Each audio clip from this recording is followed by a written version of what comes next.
ការពីព្រេងនេះមានភូមិដែលស្ថិតនៅទីដាច់ស្រយាលមួយនៅក្នុងភូមិដ៏ស្រស់ស្អាតមួយនោះមានមិត្តភ័ក្តិសម្លាញ់ល្អពីរនាក់គឺប៉ាប្លូនិងប្រុយណូពួកគេទាំងពីរមានវ័យក្មេងពួកគេមានក្តីសុបិនមួយដែលសង្ឃឹមថានឹងមានអនាគតមួយដ៏ភ្លឺស្វាងពួកគេឧស្សាហ៍ជជែកគ្នាអំពីក្តីសុបិនរបស់ខ្លួនពួកគេតែងតែជជែកគ្នាថាតើគួរធ្វើយ៉ាងដូចម្តេចដើម្បីឲ្យខ្លួនក្លាយទៅជាអ្នកជោគជ័យម្នាក់នៅក្នុងភូមិនេះពួកគេមិនខ្លាចការងារដែលលំបាកពួកគេតែងតែខិតខំស្វែងរកឱកាសដើម្បីឲ្យឈានទៅរកគោលដៅនៅក្នុងជីវិតសម្រេចឲ្យបាននូវក្តីសុបិនរបស់ពួកគេ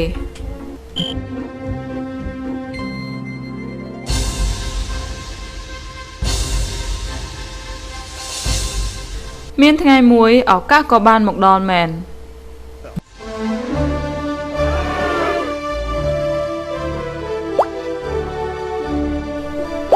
ប្រធានភូមិសម្រេចថាផ្ដល់ឱកាសល្អនេះឲ្យអ្នកកំឡោះវ័យក្មេងទាំងពីរនាក់នេះដោយឲ្យពួកគេធ្វើដំណើរទៅភ្នំខាងនោះរែកទឹកស្អាតមកដាក់ចូលទៅក្នុងភូមិដើម្បីប្រើប្រាស់ដោយរាប់នៃចំនួនបរិមាណធុងទឹកហើយបដូរជាប្រាក់ជូនពួកគេទាំងពីរវិញប៉ាប្លូនិងប្រុយណូមានទឹកចិត្តត្រេកអរយ៉ាងខ្លាំងក៏ចាប់ផ្ដើមដំណើរការងាររបស់គេភ្លាមជារៀងរាល់ថ្ងៃពួកគេតែងតែរែកទឹកតាំងពីព្រលឹមទល់ព្រលប់ទៅមកពីភ្នំមួយទៅភ្នំមួយ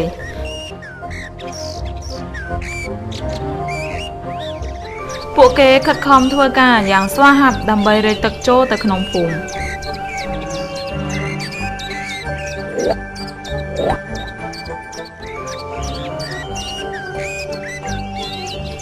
ជារៀងរាល់យប់ពួកគេតែងតែយកនៃប្រាក់កម្រៃដែលបានមកពីការងារប្រចាំថ្ងៃត្រឡប់ទៅផ្ទះវិញប្រុយណូមានសេចក្តីពេញចិត្តជាខ្លាំងជាមួយការងារនិងប្រាក់ចំណូលមួយចំណែកនេះគេមានជំនឿជឿជាក់ថាក្តីសុបិនរបស់គេនឹងបានសម្រេចដោយសេចក្តីបំណងតាមរយៈការងារនេះ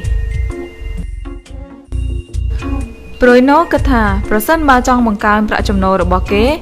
គួរតែបដូរធុងទឹកឲ្យកាន់តែធំបន្តិចដូច្នេះរៀងរាល់ពេលដែលទៅរែកទឹកគេនឹងអាចតាក់ទឹកបានកាន់តែច្រើនគេជឿជាក់ទៀតថាពេលដែលគេមានប្រាក់កម្រៃច្រើនសមល្មមហើយគេនឹងអាចទិញមេគោមួយក្បាលព្រមទាំងផ្ទះដ៏ស្រស់ស្អាតនៅក្នុងក្តីសុបិនរបស់គេជាមិនខាន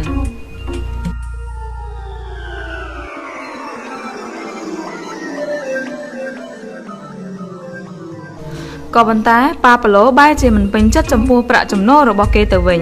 ជារៀងរាល់ថ្ងៃពេលដែលមកដល់ផ្ទះវិញគេតែងតែមានអារម្មណ៍ថាចុកខ្នងរយចង្កេះនិងឈឺដៃជាខ្លាំងថែមទាំងអស់កម្លាំងពីខ្លួនគេកំពុងស្វែងរកវិធីដែលធូរស្រាលនិងងាយក្នុងការរកប្រាក់ចំណូលឲ្យបានកាន់តែច្រើន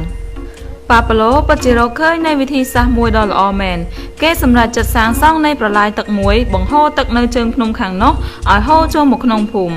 មាននៃប្រឡាយទឹកមួយខ្សែនេះហើយគេអាចធ្វើឲ្យទឹកកាន់តែច្រើនហូរចូលមកក្នុងភូមិដោយងាយហើយមិនចាំបាច់ប្រើធុងទឹករែកទៅរែកមកជារៀងរាល់ថ្ងៃពីជើងភ្នំខាងនោះចូលមកក្នុងភូមិទៀតឡើយគេមានចិត្តសប្បាយរីករាយយ៉ាងខ្លាំងជាមួយផែនការរបស់គេក៏បានចាប់ផ្ដើមដំណើរការគម្រោងរបស់គេប៉ាប្លូក៏បានយកគម្រោងការរបស់គេទៅចែករំលែកជាមួយប្រុយណូដែលជាមិត្តល្អនឹងគ្នាថែមទាំងប្រាប់ឲ្យមិត្តភ័ក្តិរបស់គេចូលរួមសាងសង់ប្រឡាយទឹកមួយនេះជាមួយគ្នា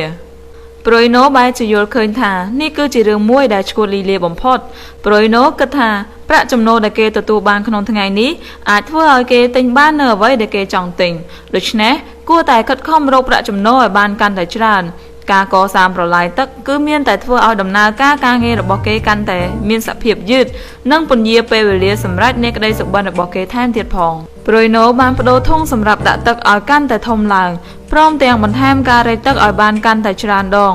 គេយល់ឃើញថាប្រើនៃវិធីសាស្ត្រនេះគេអាចរកប្រាក់ចំណូលឲ្យបានកាន់តែច្រើនផងដែរប៉ាប្លូក៏សម្រេចចិត្តសាងសង់ប្រឡាយទឹកនេះតែម្នាក់ឯងគេដឹងថាបើចង់សាងសង់ប្រឡាយទឹកមួយនេះមិនមែនជារឿងងាយស្រួលនោះទេហើយថែមទាំងត្រូវចំណាយពេលវេលាមិនតិចផងដែរប៉ាប្លូដឹងថាគម្រោងការប្រឡាយទឹករបស់គេនេះប្រហែលជាអាចត្រូវចំណាយពេលវេលាប៉ុន្មានឆ្នាំទើបអាចសម្រេចបានប៉ុន្តែគេគ្រាន់តែយកចិត្តទុកដាក់និងផ្ដោតទៅលើគោលដៅរបស់គេតែប៉ុណ្ណោះគេនៅតែប្រើធុងទៅរែកទឹកជារៀងរាល់ថ្ងៃប៉ុន្តែសម្រាប់ថ្ងៃចុងសប្តាហ៍និងពេលទំនេរពីការងារគឺគេចាប់ផ្ដើមជីកគាស់ដីដើម្បីសាងសង់ប្រឡាយទឹករបស់គេ នៅក្នុងខែទី1ការងាររបស់ប៉ាប៉ាឡូមិនទាន់ចេញជាផ្លែផ្កាអ្វីនោះទេ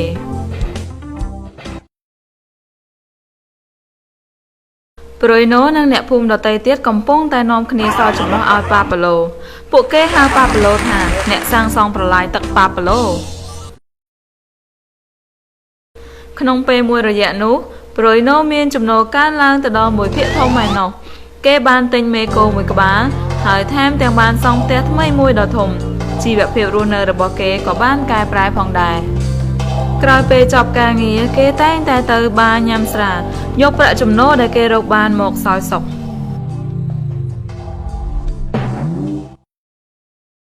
ប្រូយណូមិនដែលសង្កេតឃើញថារៀងរាល់ថ្ងៃស្អែកឡើងគេត្រូវរែកទឹកជាច្រើនធុងដែលមានទម្ងន់ធ្ងន់គេចាប់ផ្ដើមកោងខ្នងរយចង្កេះ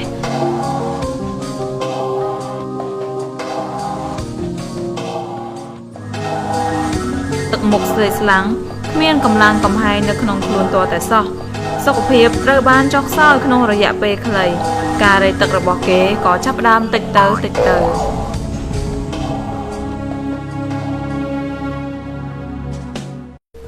ចំណែកឯប៉ាប៉ាឡូវិញគឺនៅតែបន្តការងាររបស់ខ្លួនមិនចេះដាច់តែមួយប្រព្រឹត្តភ្នែកប៉ុណ្ណោះពេលវេលា1ឆ្នាំក៏បានកន្លងផុតទៅ2ឆ្នាំក៏បានកន្លងផុតទៅប្រឡាយទឹករបស់ប៉ាប៉ាឡូក៏បានសម្រេចជាស្ថាពរ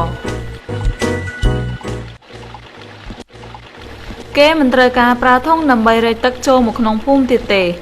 ឡូវនេះប៉ាប៉ាឡូរកបានប្រាក់ចំណូលបានច្រើនជាងមុនទៅទៀតមិនខ្វល់ថានៅពេលដែលគេកំពុងតែដេកញ៉ាំបាយឬក៏សម្រាកវិស្សមការក៏ដោយទឹកគឺនៅតែបន្តហូរពីជើងភ្នំខាងនោះចូលមកក្នុងភូមិមិនដាច់ដោយសារតែការឆ្វេងយករបស់គេការប្រឹងប្រែងឧស្សាហ៍ព្យាយាមនៃការងារទាំងនេះបានធ្វើឲ្យទឹកហូរចូលមិនចេះដាច់ឥឡូវឲ្យតែទឹកហូរចូលមកក្នុងភូមិតាមរយៈប្រឡាយទឹករបស់ប៉ាប៉ាឡូចំណូលរបស់គេក៏ហូរចូលតាមផងដែរជីវិតរបស់ប៉ាប៉ាឡូនិងប្រូយណូគឺជាភាពពិតមួយនៃជីវិតរស់នៅរបស់មនុស្សយើងក្នុងសង្គមបច្ចុប្បន្នប្រៀបធៀបទៅនឹងប្រជាជនមួយចំនួនដែលជាបុគ្គលិកបម្រើការងារឲ្យគេប្រូយណូឆ្លងកាត់ការរកប្រាក់ចំណូលតាមរយៈការរែកទឹកគេតស៊ូធ្វើការរែកទឹកពីជើងភ្នំខាងនោះចូលមកក្នុងភូមិដើម្បីបដូរយកប្រាក់ដើម្បីបង្កើនប្រាក់ចំណូលរបស់គេក៏មានពេលខ្លះយកធុងកាន់តែធំមករែកដើម្បីឲ្យបានទឹកលក់ច្រើនបន្តិចឬក៏ធ្វើដំណើរទៅរែកទឹកឲ្យបានច្រើនដងស្ថិតក្នុងជីវភាពរស់នៅសពថ្ងៃវាគឺជារឿងមួយដែលសាមញ្ញបំផុតយើងអាចឆ្លងកាត់ការខិតខំប្រឹងប្រែងធ្វើការគឺអាចរកបានប្រាក់ចំណូលច្រើនគួរសមឧទាហរណ៍ដូចជាការធ្វើការបន្ថែមម៉ោងឬក៏ធ្វើការក្រៅម៉ោងមួយទៀតគឺដូចជាប្រូយណូដែលបដូរធុងឲ្យធំបន្តិចដើម្បីដងទឹកឲ្យបានច្រើនគឺបានន័យថាធ្វើការងារមួយដែលនឹងទទួលបានប្រាក់បៀវត្សខ្ពស់ប៉ុន្តែបែរជាត្រូវឲ្យអ្នកចំណាយពេលវេលាជាច្រើនទៅលើការងារទាំងនេះទៅវិញគឺមានមនុស្សជាច្រើននៅក្នុងសង្គមសពថ្ងៃដូចជាប្រូយណូអញ្ចឹងគឺយកពេលវេលាបដូរជាមួយនឹងមាសប្រាក់ពួកយើងទាំងអស់គ្នាតែងតែដឹងហើយថាមនុស្សម្នាក់គឺមានពេល24ម៉ោងក្នុងមួយថ្ងៃប៉ុន្តែយើងក៏មិនអាចយកពេលវេលាទាំងអស់នោះមកធ្វើការបានដែរដោយសារតែអាយុសុខភាពនិងកត្តាផ្សេងនៅពេលដែលយើងមិនអាចយកពេលវេលាមកដូរយកមាសប្រាក់បាននោះភាពទុក្ខលំបាកក្នុងជីវភាពរស់នៅនឹងតាមមកជាប់ជាមិនខានពេលនោះចំណូលរបស់យើងក៏ត្រូវបានបញ្ឈប់ដូច្នេះចូលយើងមកមើលទាំងអស់គ្នាថាប៉ាប៉ាឡូនឹងធ្វើយ៉ាងដូចម្តេចប៉ាប៉ាឡូគឺជាមនុស្សម្នាក់ដែលមានភាពឆ្លាតវាងវៃគេមិនយកពេលវេលាដ៏មានតម្លៃរបស់គេមកប្តូរជាមួយប្រាក់ចំណូលដែលមានកំណត់នោះទេគេសុខចិត្តដកយកពេលវេលាមួយចំនួនមកសាងសង់ប្រឡាយទឹកព្រោះគេដឹងថាឲ្យតែមានទឹកហូរចូលប្រឡាយទឹកគឺអាចនាំយកមកនៃប្រាក់ចំណូលជាច្រើនដល់គេនិងជាចំណូលមួយដែលមិនចេះដាច់ផងដែរម្យ៉ាងវិញទៀតគឺគ្មានផលប៉ះពាល់អ្វីទាំងអស់ដល់ការងារប្រចាំថ្ងៃរបស់គេក៏ព្រោះតែប៉ាប៉ាឡូយល់ឃើញថាដោយសារតែបញ្ហាអាយុនិងសុខភាពប្រកបជាមានថ្ងៃមួយគេមិនអាចយកពេលវេលាមកបដូរយកមាសប្រាក់បានទៀតទេប៉ាប៉ាឡូដឹងថាឲ្យតែប្រឡាយទឹកនេះសាងសង់រួចគឺគេត្រូវការឆ្លងកាត់ការលំបាកក្នុងការសាងសង់ប្រឡាយទឹកតែម្ដងប៉ុណ្ណោះ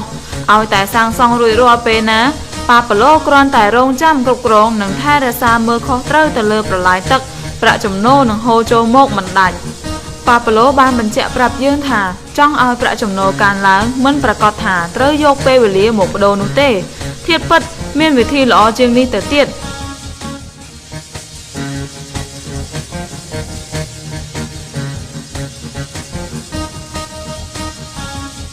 ចំណែកអ្នកវិញ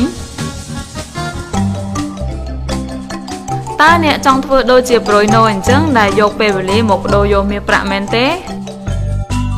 ឬក៏អ្នកចង់ធ្វើដូចជាប៉ាប្លូអញ្ចឹងដែលចេះបង្កើតនិងថែរក្សាប្រឡាយទឹកមួយនេះឲ្យបានគង់វង្សដើម្បីឲ្យប្រាក់ចំណូលរបស់អ្នកហូរចូលមិនចេះដាច់នោះប្រសិនបើអ្នកមានចំណាប់អារម្មណ៍ចំពោះទស្សនៈបង្កើតប្រឡាយទឹកសម្រាប់ខ្លួនឯងមួយនេះយើងសូមផ្ដល់ជាយោបល់ជូនអ្នកសូមទៅទំនាក់ទំនងជាមួយមនុស្សម្នាក់ដែលឲ្យអ្នកខ្ចី CD មួយនេះដូច្នេះអ្នកនឹងអាចចាប់ផ្ដើមសាងសង់ប្រឡាយទឹករបស់អ្នកចាប់ពីថ្ងៃនេះតទៅ